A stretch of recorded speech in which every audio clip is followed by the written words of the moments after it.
Hello everyone समस्त को जय जगन्नाथ। आज हूँ डे 4। तो सकाल उठी आम बाहरी पड़ू जगन्नाथ दर्शन पाईकिना छतिया बट जोटा कि आम द्वितीय पुरी बोली कहू।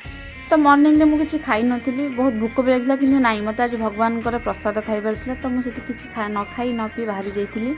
बाटर गला बहुत सुंदर नजारा था जोटा कि मत तो बहुत भल लगे। तो ये सब नजारा देखी देखी फाइनाली आम पहुँच जाइलु छतिया बट जगन्नाथ दर्शन पाईकिना। सेठी पहुँचला मत फिल है कि मुझे स्वर्ग में पहुँची जाइए।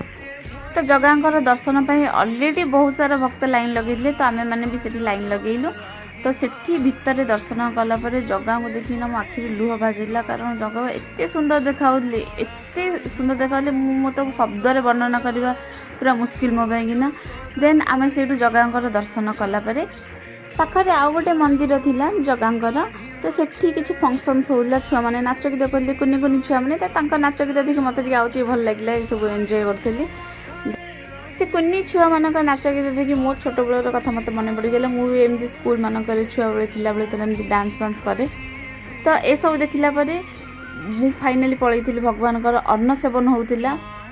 से टाइम मैंने समस्ते प्रसाद खाईकिना बाहरी पड़ू पुणी जगह दर्शन करने। आज जगह एत सुंदर भाव दर्शन मुझे भी करनी जिते थोड़ा छतिया बड़ आसी। तो आपण मैंने समस्त को मो मिनी ब्लॉग टी पसंद आस लाइक कमेंट शेयर निहाती करेंगे।